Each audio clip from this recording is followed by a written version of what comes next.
Okay, welcome back to another exclusive one-on-one interview. I'm really excited. This is actually our last one for the summit, and I have the pleasure of talking with Karen. You've already seen her before with her other talks this week, and she's been amazing. So much energy. Her energy is really contagious. I feel like through the screen, if you've watched her, you're going to be able to tell what I'm talking about. So, Karen, welcome to the Female Elevation Summit. I'm so happy to have you. Well, thank you. Thanks for letting me come. That was fun. Great, wonderful. And I'm excited for you to just share your knowledge. You're doing incredible work. And I know this conversation is going to inspire so many women watching. So, for anyone meeting you for the very first time, let's say they haven't watched the replays, they didn't watch you, they don't know who you are, share with us who you are and the work that you're passionate about and what you're doing. You bet. So I go by Zuzu, a nickname given forever ago when I was a single mom with 5 kids. So that was super fun. And well, that wasn't fun, but getting the nickname has been wonderful, especially when my name is Karen. Like I can't be Karen anymore because what happened to that name. So I was just really glad to have a nickname. I can do that. And I'm a holistic healthcare practitioner. And so I myself was able to reverse my epilepsy and my scoliosis and the arthritis. And I've been able to help tens of thousands of people be able to reverse, you name it. And it has been the most amazing job. And it's not a job, it's like my life, we're in the world. I love it. I do have 12 children, 7 that I gave birth to, 3 came with my husband, and then we adopted 1. And one of my students left me her daughter when she passed away, which was amazing. So it was terrible. I loved her. I loved her dearly. Yeah.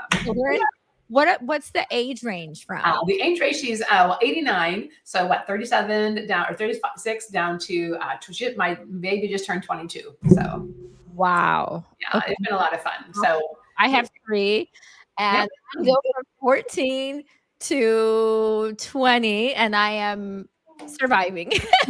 It's a lot of work, but it's a lot of, and you know what? It doesn't matter. They get older, their problems get bigger, they need you more. It's just different issues, different stages, seasons of their life. So incredible. And you still have all this great energy. So this is good. We're all going to learn from you. So sweet. Well, happy to share. It's been fun because we have an online school of natural medicine. We have graduates, we have students all over the world, 100 languages. It's our passion to teach and then help others learn how to teach, because especially now, because everybody's using ChatGPT and please don't go to WebMD. There's so many wrong things out there. So the more educators we have, the better. Yes, I hear you. It's just, please don't go there. But anyhow, and so it's been amazing because we have the school and then we have the retreat center. But man, that whole grandma tag is still the best ever. So I understand the whole family dynamics because you love what you do, but boy, you love being with family. So. Yes, of course. So what do you want? I know you said you had some health issues yourself, and somehow you were able to, heal and help yourself. But what do you want women in our community to know most about you and your mission? What is your main mission? Oh, my main mission is to help people understand their bodies, period. But understanding the human body is not hard. It is not hard. I was, when I was young, we were Catholic. That was our religion. And it was the Bible sat on the table and but you didn't do anything with it. You went to church because they're the ones who can teach you, That was how it was 50 years ago and or 55 years ago. And that's kind of how it is right now in the medical world. You're just go to the doctor and they'll just teach you. I'm no, if you don't know where your organs are, then you won't know what the problem is. And then they might just take advantage of that insurance company of yours and be doing all these tests that they don't need. So when you know where the gallbladder is and you have pain there, it's your gallbladder. And if you know what kidney pain feels like, then instead of thinking it's back pain, it's a kidney issue with adrenals. Just understanding where the body is and how the body works. I'm telling you, it is so great, Pearl, because people light up. They know what's going on in the body. And then they understand, the nervous system controls the endocrine system. And that's why my talks weren't all flowery and let's just talk about getting through your pain. Someone else can do that because that's their expertise. Yes. Yeah. Mine is you have the right to get off of your medications, and you have the ability to get off of almost every one of them by understanding how the body works and what you actually need. I think that's the key. Is we weren't taught, I haven't been to a doctor in 23 years, but we weren't taught when we were in school how the body worked. We weren't taught that periodic table of elements, hydrogen and helium, lithium, beryllium, right? Like magnesium and phosphorus and potassium, they actually do something in your body. We were never taught that. And so that's my mission, is to help you understand that you need sulfur or your joints are going to hurt, and you need magnesium or you can't have a bowel movement, you're going to have AFib. Like, there's so many simple things you can do. Just getting off of thyroid medication is almost as easy peasy as waking up in the morning. Like, it's just your body doesn't have what it needs to make T4, and so then you're taking a medication instead of eating the foods that you need to, or adding the iodine that you need to, so now you can make T4 again. So my mission is to help you and everyone watching, the whole darn planet, understand the body more. That doesn't mean you won't need a doctor. That doesn't mean it. That doesn't mean you don't need to go to the medical doctor for something.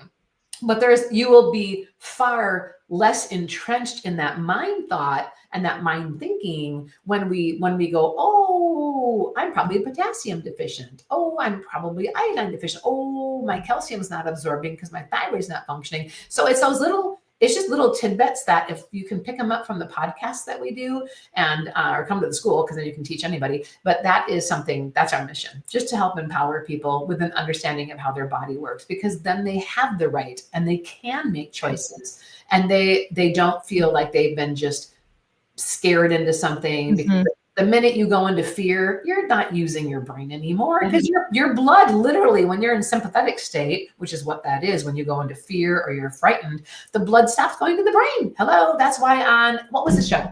Pro, what was it? It was like they could ask a question and you had to call a friend, and it was really intense. Oh, the millionaire.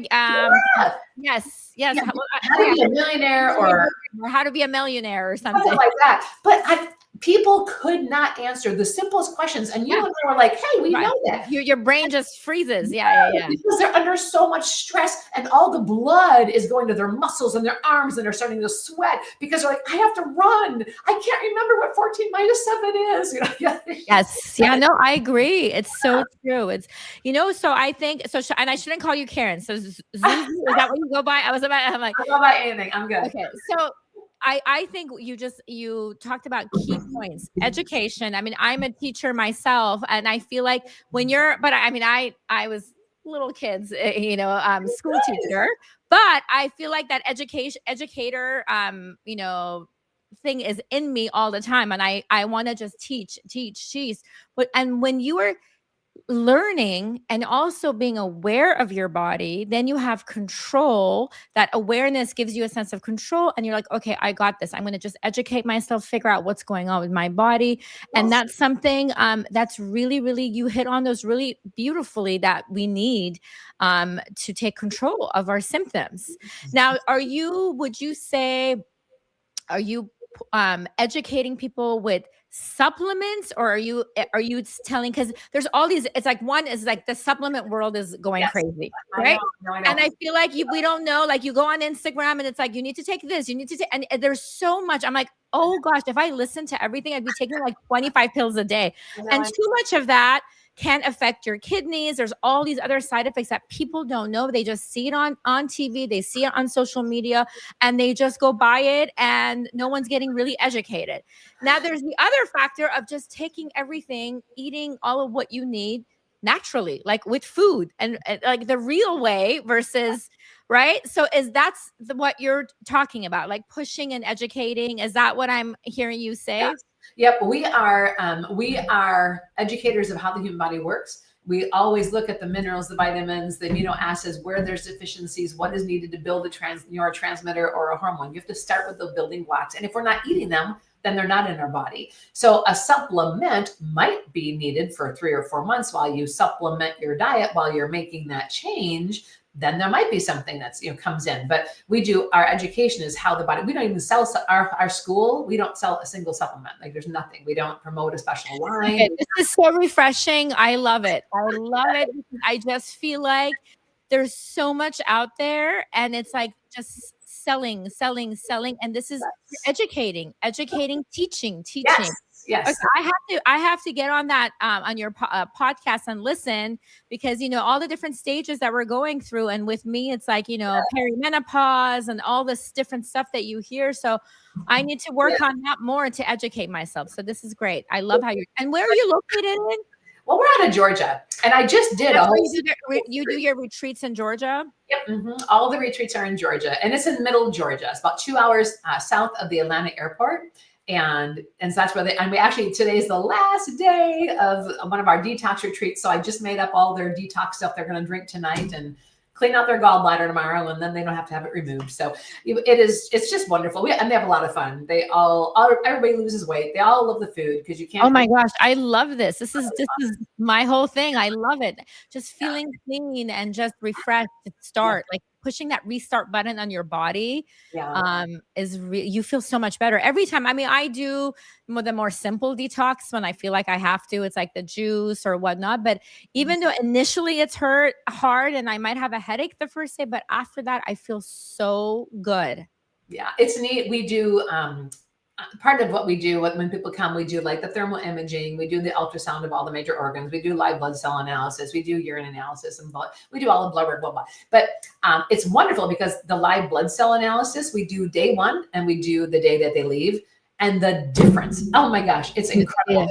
Even the urinalysis, when we can see what's going on with the kidneys from day 1 to day 5 or 7, and it's like night and day, and the people are feeling it. It's so neat because they go home and they keep it going and they teach their friends and the men too. The men love it. So yeah, we love it. We love doing what we do. So how did you get into this because you were having some medical problems, or you knew from the beginning this is what you wanted to do, or how did you get into this field? No, I did radio and TV broadcasting. That was my major, So I did radio and TV broadcasting until I walked in and my roommate was having sex on my bed with her boyfriend. I was like, the whole industry's full of that crap. That's not my style, So I left that and then went into more of the teaching. But I actually started getting, when I was pregnant with my first daughter, I had been on all these medications, and that's when I was like, well, I want to get off my medication so this doesn't affect her birth or her development. And that's when I looked into how to eliminate seizures. But there was no World Wide Web, so it was just reading books and applying a lot of different things. And I haven't had a seizure since, so that was amazing. But I got into it when I would teach classes on cooking because I made really good food, and I had all these kids and people came over for food all the time. We just had balls. So I taught people how to bake bread. And when they came over, they were there until 2 a.m. because I had a big kitchen underneath. We had a big church building. We did weddings that we renovated, and we did weddings there. And so we were baking bread. So many people came and they had so many questions on how the body worked that I taught them what I knew, but I wasn't an HHP at that time. And then I was like, they're like, well, where do we get all this stuff? And I'm like, well, I go to Chicago for this. I go 3-hour stores for that, So I started bringing I said, I'll just open a store. And that's what I did. So I opened up a health food store, and then people started asking about the body, and I just started learning. And then I just threw myself into an incredible course to become an HHP. My poor family, there were like posters everywhere in the house, and all my little kids are watching me just memorize where everything was in the body, how the body worked. Right? It was awesome. But I graduated, top of the class, which was super fun, and just had a ball. And so that's kind of how it started. It was very, very organic. It was never an intention to become an HHP. Like I don't even know those words existed. Right? I had my first green drink when I was 18. And I'm 58 now. So I can proudly tell you after 40 years of doing this, like it works. And we've been able to watch so many women, and now they're raising children and they're teaching this. So like doing this for 40 years, I've got clients that are almost that same age with us. And it's been neat to watch their families grow and get the love notes from them. So it's been really it's been really neat. What an impactful journey. That's very neat. Now, what do you think? What does empowerment mean to you personally in your own words? Well, I teach a course called Empowered. So every time I hear empowerment, I'm like, yep, got that. So we put together a course. It was a 2-day course, on literally how the body worked and how to reverse all, like maybe 12 of the top main dis-eases of the body. And I always say it's a dis-ease. It's not a disease. There's no such thing. It's a dis-ease. There are minerals missing, guaranteed. There are cofactors missing, guaranteed. There's synapses not working. Chiropractic care is needed. Acupuncture. Like, I know what's needed to reverse an issue in the body. And so these dis-eases that we taught, we would teach over 2 days how the body worked electrically. So I do a lot with electricity, everything from EMFs to the people you hang out with. And I'm a science chick. So a lot of science. And then we actually put that into we were able to condense it into a 1 day. And then Amy and I recorded, and we took our favorite parts and put into a 4-hour empowered course. And so when I hear empowerment, I think that's what my job is. My job is to empower women and children and men how their bodies function, because then that gives them the heads up. That gives them, now they're on the higher road. And I don't mean better road. I just mean higher road. The more education you receive right now, the better your choices will be. Your belief, and this is one of my favorite sayings, and I say it all the time. I've only had one person get mad at me, but I've always said beliefs are based on what you know. So I believed drinking dairy was good for me because the Dairy Council made sure to cram that in my head all through school with dairy posters everywhere and milk mustaches. I believed that until I studied. And I learned, no, mucus is the number one cause of migraines and all of the ear infections and all the congestion in the hearts. And it ruins your gut lining. And you can get, your celiac from, and there's so many things wrong. And the number one cause of osteoporosis in the world is dairy. So wrap that around your head, because you've been lied to about that one. Calcium is a mineral, comes out of the ground, and milk is so acidic that when you eat cheese and sour cream and yogurt and everything else from milk, your body becomes so acidic that your muscles and your bones release minerals to alkalize your bloodstream. So you are literally turning into Swiss cheese by eating Swiss cheese. I never said that. I like that. Anyhow, so your body's you're literally turning into your osteoporosis. That's what osteoporosis looks like, a Swiss cheese. Yeah. And that's what's happening from the dairy. And so now I believe differently based on what I know, and so, but this woman right here, I was really proud of myself, Pearl, making that casserole for my mother-in-law right when we got married. And I put little squares of American cheese on the top of the casserole, So our beliefs just change based on what we know. And that's why education for you is your passion, because you're educating these students. And that's why I don't stop. I listen to documentaries. I'm learning from people. And the key is to also hear from people you don't agree with. Because if you think you're right about everything, Yes. Look what's happening on social media. Everyone's got to be right about everything. No, not everyone, because I'm all over X, and it's great to see people changing their mind and getting exposed and going, oh my gosh, I had no idea. Is that really how that happened? So I think that's the best part, is people are awakening. You might hear that word, but that's their awakening, in that they're realizing their beliefs are based on what they know, and they don't know everything. And that's hard for people. It's hard. When I moved here, there was a surgeon who was like, you can't reverse Crohn's. And I was like, I've been doing this for decades. I'm like, of course people don't have to deal with Crohn's. Like, you can work on that. And, but like, he wasn't open for that. I did invite him for dinner, by the way, him and his family, but they didn't come, but I tried. But at one point when he's open, he knows I'm here because I sent him flowers, invited him for dinner. And I think that's where we have to be as educators and just as women and passionate people who love people in general, is they might not be at a place where they want to learn yet. And when they are, then they're going to come to you and your summits, and then the whole book opens up, and they're hungry, they're thirsty. You can't give them enough. So that's what empowered means to me. That's a great definition. And I love how you changed the word disease, because I feel like that is such a scary word, but the way you make it, it takes the fear out of it. So it's like, okay, this is something I can acknowledge, something I can help. In my book too, this is the 4th edition. It's just getting printed now, but I even put it in the book. It's dis-ease. That's all it is. It is just a dis-ease. Changing that mindset, right, of people so they can help themselves. Wonderful, wonderful.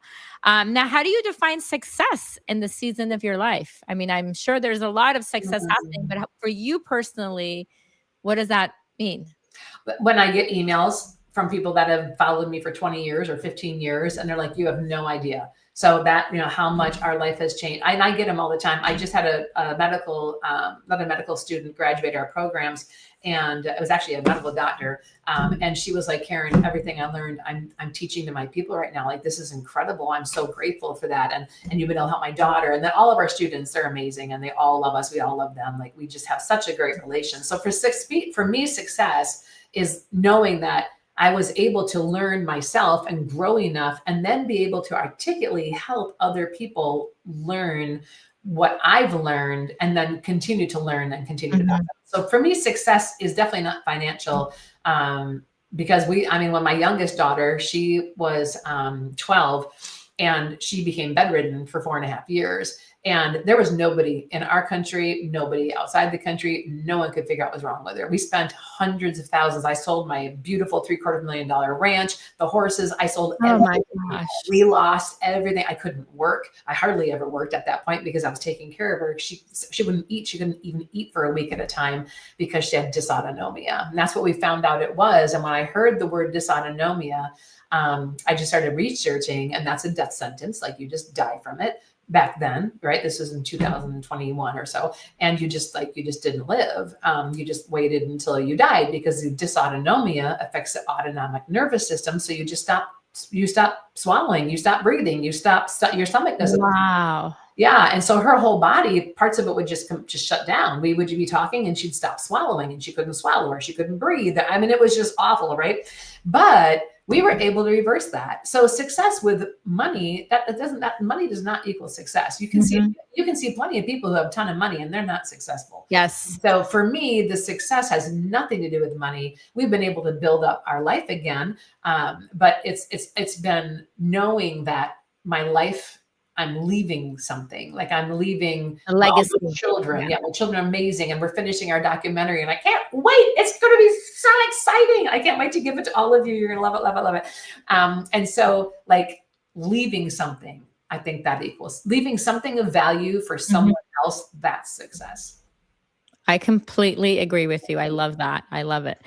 Now, what has been one of the biggest challenges you face? I mean, I know you mentioned one with your daughter. Maybe would you say that's your biggest challenge you face as a woman, personally or professionally, in your life? That was the biggest challenge I had. That definitely was. I think another challenge I have, because I'm a visionary and I'm a creator. So when I was driving in 2022, I renovated an RV. It's super cool, coolest bathroom you ever saw. And like, it has, it's wrapped in organs and chromosomes and DNA and body parts. It says, "We love your guts." You can see it on the front page of my new Facebook page. So please follow me, because I only have 200 followers. But anyhow, and so, but I traveled the whole country looking for where to open up the retreat center. And so when I found it, it was like December 6th, pulled in the driveway, 20 feet in the driveway. God was like, "This is it." And I told my realtor, "Okay, we're going to buy it." Hadn't even seen it. So then we walked the property, we drive the property, and I'm having all this vision. Well, the problem with the vision is you also need money to make those visions come true. And so, and I'm a creator. So I need to create all the time. I'm creating something and then presenting it, and we move from there. And so I think the hardest challenge for me has been to trust that all the money will always be there, because I'm telling you, and you'll hear all of these stories in the documentary, because it is mind blowing. It is mind blowing how where focus goes, energy flows. And I'm telling you, that has been my walk, and the things that have happened and transpired have been absolutely jaw dropping. But that is also a very big challenge for me, to remember all the times that things have worked out perfectly. But then there's always that last minute. So I did decide, I told my PA the other day, I said, "That's it. When I die, I'm having a very frank conversation with God. This whole last minute thing has got to end," right? I'm like, I'm all done with the last minute faith thing. Okay. And she was like, "Karen, that's what faith is." I'm like, "Oh, shut up." That's for me, the challenge has been to remember everything's going to be okay, because we can get really caught up in, oh my gosh, there's a lot more going out, and it's been going out for 3 years and not a lot coming in, or whatever, wherever you are, whatever stage of your creation and your vision. For me, as a visionary and a creator, my greatest challenge has been to remember and to not worry, because then, and if you worry, well, then your ego's involved. Yep. And you've edged God out. Because to me, ego is edged God out. That's what it stands for. And so for me, and so personally, when I get into my worry, which happens, I Yes. go, nope, you got to go back. Go back. Where's your faith? Where's that? Where you're walking out that door into an abyss without a stairwell, but that's what faith is, So that would be my personal challenge. Yeah, I would say I can relate to that too. I'm huge on like quotes and I have everything, but this one right here, I'm trying to see if you can. It's Yeah. just so I love this because there's days, you have bad days, or you're like, oh, I should have done this differently, or I'm disappointed in myself. And it actually was really funny because my son came up to me and was like, Mom, like, remember, there's a reason. And he's 14. He's very wise. He comes up, he's like, Mom, you have to continue like thinking, like, why did you start this in the first place? Like, stop, worrying about the outcome and this and that. And I was just like, you're right. Like, that's the whole reason that I'm really passionate. This is what I love. And so I found this somewhere, and it says, on tough days when doubt creeps in, remind yourself of the reason you began. The journey isn't always easy, but your purpose, your passion, and your goals will always be worth the effort. Keep pushing forward. And I was like, this is exactly, I need this reminder, right? I think we all do, because sometimes we get lost on that journey, and then we're getting so worried about, oh, what's the outcome? Or what if this happens? And like you were saying, the worry creeps in, and then you forget why you're doing this in the first place, where you take the wrong road. So it's like, just, you need to constantly remind yourself so you stay where you're supposed to go, so you don't get into that crazy worriedness. Yes. I have a saying on the corner. It has a swear word in it. I'm putting it, but it says, don't let the shit show steal your glow. Because it's so true, right? Like, don't we get caught up and we're like, oh my gosh, this is that. And I don't swear much at all, but I just thought it's so true, because we get out there and there's people just, or you get those bots. Hello, everyone's going to have bots. Ignore them. They're posting on you and your friends, and they post everywhere. Yes. And so, like, you just got to go through that and kind of like, whatever, to remember why you started. I love that. That's beautiful. Yes. Yeah, for sure. Now, why do you think that, why do you believe most women, what keeps them from stepping up into their power?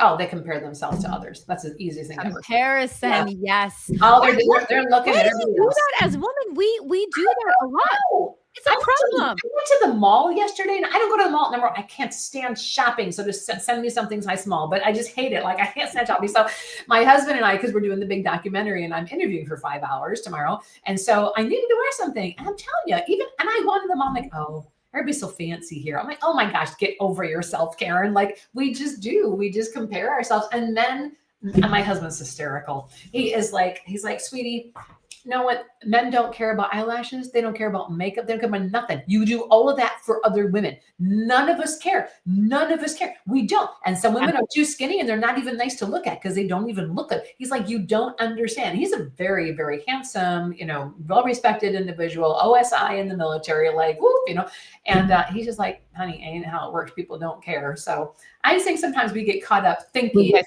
And we start having conversations with ourselves, right? Like those conversations. Yeah. It's like, why can't she do that and I can't? And why does she look that good? And yeah, comparison. Yes, I guess. Now, if you could teach the world one powerful lesson, I know the gut, what would it be? Is it about the gut? I know. Yeah. If it was health related, yeah. But I think the most powerful lesson is to believe you can, because doubt erases your whole future. And so doubt just erases your future. It erases today. It erases every day. So if you wake up and you doubt anything, then it's just going to erase your future. So I raised my kids with the words, don't doubt, never doubt. However, you need to question. So you can never doubt, but you can always question. But never doubting, like, if you put all of your, if you're focusing on something that you want to achieve, that's where you really, you can't give up on that. You just can't give up. You can't give up. So I think that's probably the biggest thing I teach is that you can achieve incredible things, but that belief has to be followed up by action, and that's not always easy. So that probably be the number one thing. If you would like to eliminate your epilepsy or your cancer or whatever it might be you're dealing with, you have to believe you can, and then you'll find a way. You really will find a way to make a lot happen. Now, I might say I've worked with a lot of people with cancer over the last 20 some years. 4 people have died, but they came at stage 4 cancer. And so we taught them to keep looking forward. All of them lived far beyond what the doctor said that they were going to live, some several years. And so I can't say that always works. And when you're in an abusive situation, been there, done that. That's awful. And so then it's harder to see and believe, but you have to have that light. You still have to have that inner light glowing as your guiding star that comes from inside. Otherwise, you're going to lose all hope. And then it will not be able to be very hard. If we lose hope, if we stop a belief system, then it's going to get pretty hard. Yes. Yeah, definitely. Believe. You have to believe in yourself. Yeah. What continues to fuel and inspire you, especially on those difficult days? Oh, my clients. Very, very much so. So on a difficult day, knowing that there's people waiting for a video or can't wait to do this or can't do, I just love it. It lights me up because I'm like, oh, I can help them with that. And even if I'm not, if I'm just bogged down with paperwork, because there's always so much paperwork, right? And but that is still, it still drives me no, I get to do this, this weekend next weekend we have a nice big thing happening for, where we're training, we're doing we have health fairs, but then next weekend's one just about becoming a practitioner. I'm like, there couldn't be anything else better for people to do with their life except become a practitioner, because you get to watch lives change all the time, including yours and your families. And so I think just looking for something in the future, that's what gets me motivated to keep going. That's your motivation. Yeah. If more women fully embodied who they are, how would you imagine the world changing? We'd have a lot more love and a lot less judgment. So, wouldn't it be great? I'm always like, people, you cannot judge someone and then love them. Give me a break. And we have that religion. Give me a break. I'm right. You're wrong. We're going to heaven. You're going to hell. I'm a member of the only true church and you're not. And get over it. How can you love someone you're judging? You can't. So people are like, oh, we love everyone except people who don't agree with us, right? On anything, politics, what you're eating. I don't care what people eat. They can walk in my house with McDonald's. Actually, the wife of my previous property manager, she'd come in here with crap food all the time. I could care less. It's where she's at. I don't care. I don't care. I'm not going to judge her. I want to love her, right? I've taken her on family vacations. When you love someone, there's no judgment. And I think that's probably the biggest problem we have right now with women is there's so much judgment or judgment towards yourself. We're always out there judging somebody else. And that's got to stop. You won't feel it from me. I'll guarantee that, because I could care less. I've gotten over that. I'm 58. I got over that a long time ago, right? So getting to that point where you stop judging others and including yourself, yes. That's what I think we would find an incredibly new life that people would be living. They'd be working together. They'd be pouring out love instead of judgment. But I would say, really. So you might vote left. I might vote right. Who cares? Right? At the present moment, I don't even vote. It's so weird. But anyhow, give me a break. Right? But in the present moment, things are a little bit. Yeah, in the present moment, wow. Yeah, get on next, you guys. But I've known this stuff for 30 years. I'm like, that's it. That's another episode. That's all our episode. But the fact of the matter is, that doesn't mean that if something happened and you pulled over on the side of the road because someone was stuck or needed your help, you're not going to be like, are you a liberal? Are you a Democrat? Yeah. Are you a BLM member? Who's going to, are you a Republican? Do you like Trump? Did you ever like Trump? Do you like Jews? Do you not like Jews? Are you going to give them a questionnaire to fill out before you help them out of the car? Yes. And get them to the hospital? Bottom line, we're all humans. We need to stop judging and just, yes, it hits humanity. That's the number one thing that will bring us so much peace if we can learn to understand that word. Amen. Yes. Yeah. Yes. So now, Karen, looking back, what is one word that best describes your last year, since we're at the beginning? So 2025, if you could describe, because I always do that. I have one word that I choose for the year, and that's I kind of put my goals, everything about that, whether it's a reflection or a goal I'm trying to achieve. What would be the word for your last year that you think taught you about you? A word that taught me about me. Probably Something like perseverance, because last year was a really hard year. Last year is where all the money we had set aside to build this was gone. And so now everything had to operate on what we could bring in and what we were doing, which is great because we're growing. But that little nest egg was gone for what we had allotted for this property. And so it was a tremendous amount of faith and patience and perseverance and belief that we could actually get it done. And I'm telling you, it ended phenomenally. At the end of the year, like we had a huge, amazing thing happen at the end of the year, which kind of but that was because that was a hard year. 2025 was not an easy year. I don't think for anybody it was a very easy year. Last year was overall, it was just very, very difficult. So maybe perseverance. That's a great word. Now, what would you say for 2026? What's one word that's kind of capturing who you are becoming, the direction that you're moving? It's pretty awesome. It's really awesome. Like what's happening is really inspiring. So it would probably be, complete inspiration. That's always been one of my favorite. I've used it for passwords and logins and whatever for decades. Just a phrase that means inspire, because number one, you don't know who you're inspiring, but number two, this year, this is inspiring for me. So this 2026 has been really inspiring for me. There's a lot happening, maybe unfolding would be a cruel word. There's a lot of things that have been building up, and now it's just, there you go. It's like that lotus is opening up. Revealing, yes, you're gonna reveal everything. Yeah, it's been really fantastic. Yeah. Now, as women, I know we have a lot of limiting beliefs. What belief or mindset did you personally have to let go in order to step into this person that you are and you're continue to become? What's one thing I had to let go of? Probably for who I am right now, I had to let go of worry. I had to let go of worry.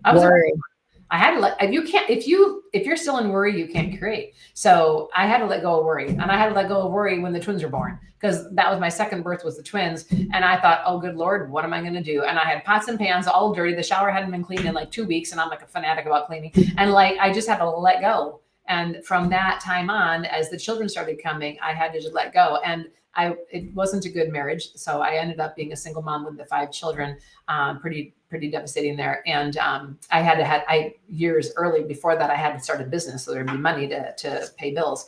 And that was a big thing.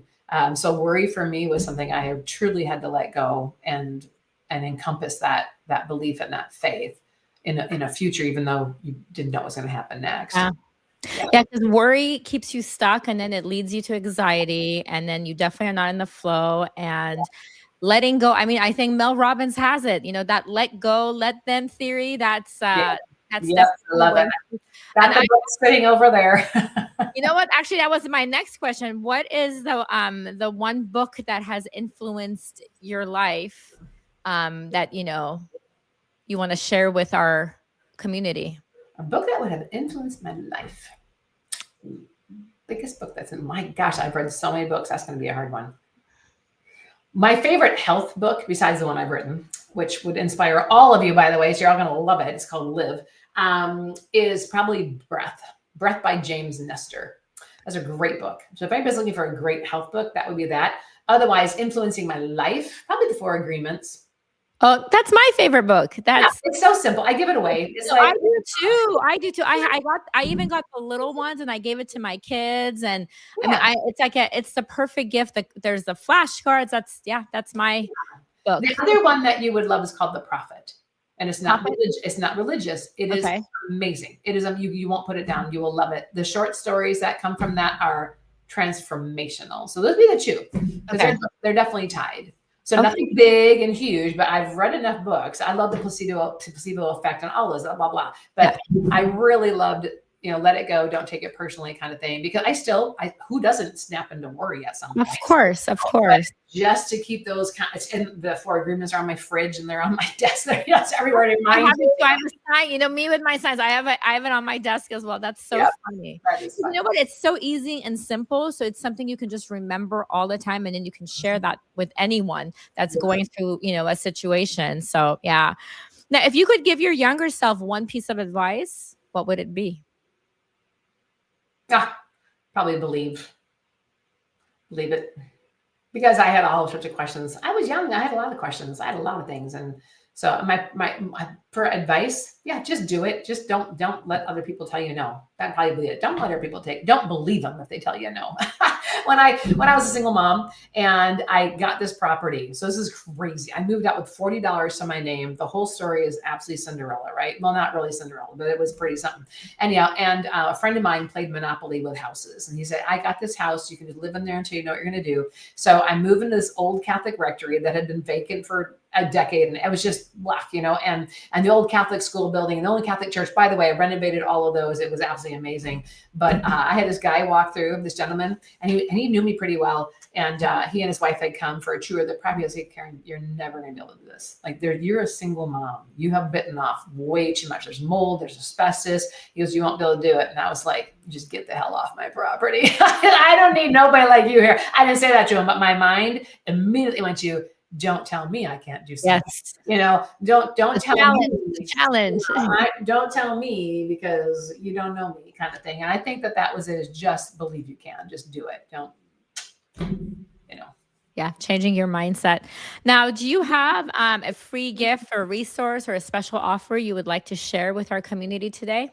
Yeah, I think I had written out to you that I'd be happy to share a link to either one of our 4 presentations. We have one on cancer and sleep and diabetes and mold, or just Empowered, the 4 hours of Empowered. It's amazing. It changes anybody's life. You cannot watch those 4 hours and not change what you are doing. You will not, I can guarantee that, or your money back, but it's free. But like that, I could guarantee. And I can send you the link for that and you can put that up. You'll need a special code. And I don't know if you want it, good for a month or for a week. Just let me know what you want and I'll give that to you. Okay. If you can do it, because with the replays too that are available for 30 days, so maybe do it for a month. Yeah, happy to. And I will put it up for you for sure, definitely. Sounds great. Now, where can women connect with you after today, or if they're interested in retreats, classes, especially the ones that are local to you, because we're a global community, so. Well, we have people come here from all over the world for the retreats. So I had 22. How many retreats do you do a year normally? Is it once? Well, no, we do 1 or 2 a month of the detox, the clinical retreats. And then we also hold other retreats here. So we're a retreat center. And so we're building a building for that as well. And so Zuzu Unleashed is the best place. We just put that together because we have so much going on that we wanted to bring everything together in one. That's your website. So if someone comes to your website, and then we can put that there in the comments too on Facebook, they can go and subscribe and know what's going on with all your activities and keep in touch with you. Yeah, and like the YouTube, we're just starting to build up the YouTube right now. We've got our podcast. Amy and I do a podcast. We had Monday Night Madness for about a year, but we're doing it's an A to Z because Amy to Zuzu, and that's a podcast on Monday nights, and it's Eastern 7 p.m. and it's super fun. So we're getting that rolling in March, and that'll be heavily broadcast. And your podcast is called Unleashed. Yes, and it's a podcast because it's all about the bod. So yeah. So I'll have all that on the website. It's not there yet, but if they sign up for the newsletter, oh my gosh, if you sign up for the newsletter, you get one of my free ebooks. I think I've got 2 ebooks that are free that are online, one on dysautonomia, because after that happened with my daughter, I wrote a book on how to reverse it. So people didn't lose their house and sell their horses to reverse it. I'm so glad you were able to heal her. That's a scary story, Karen. That's so scary.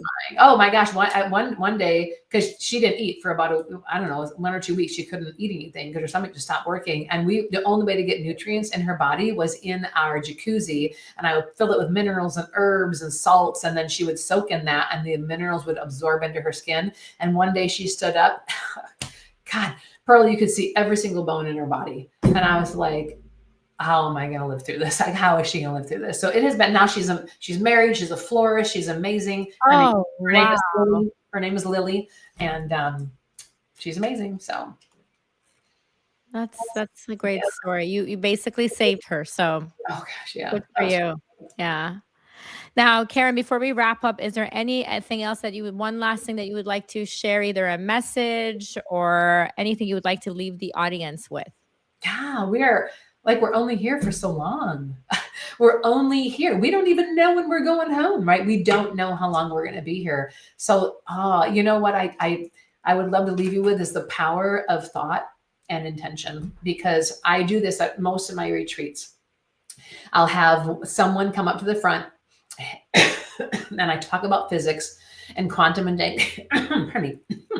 entanglement, and I test their chakras in front of everyone. And most people have a couple that are off, or someone that I'll get up will have several of them off. And I will literally set my timer for a minute. And I'll be like, for 1 minute, I want you to send them love, inspiration, thoughts that are positive, whatever that comes to your mind. And for 1 minute, the room is silent. And it can have 50 people or 200 people in front of it, more than that.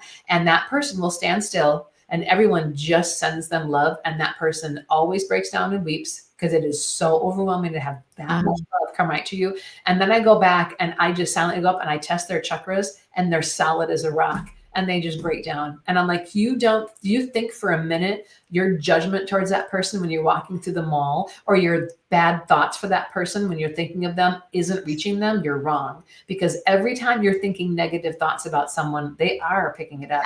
You've been entangled with them, and they're going to feel it 3,000 miles away, which is why you can pick up the phone, and your best friend that you were just going to call is like already there. Oh my gosh, right? This is entanglement, and it's very real. So all the people you smile at when you're at the mall or walking down the grocery store aisles or whatever, you are literally blessing and helping their day. Every single time you smile and you talk and you show joy and love, you are changing someone's life. And if you don't know that by now, then just try it. Just try not judging. Just try just loving. Just try that. Your life will definitely, definitely be changing because of your thoughts and your actions towards others. Karen, that is such a beautiful message, and I couldn't agree with you more. I really do feel like energy is so powerful, and just like interacting with anyone. You might be at the grocery store, I always say, just asking them, bagging your groceries. How are you? Answer back, smile, be kind. It's filling up their bucket, and it fills your bucket in the process, because you feel really good that you have made someone else feel good. You've given them a compliment. And I mean, I'm a big believer. If I see someone walking by and I love their dress or something, I'll literally, stranger, I'm like, I love, what you're wearing, or I love your dog, or just making that conversation and being kind and not judgmental. So that's our ending message. And I really, really appreciate you being on this summit, being a speaker, being part of the community. And I'm excited to continue learning from you and just having you within our community. Well, thank you for having me. And we should never go shopping together, because we would never even get into the store. We'd be talking to everybody. That's so true. That's so true. Oh, I love it. Thank you. Thank you.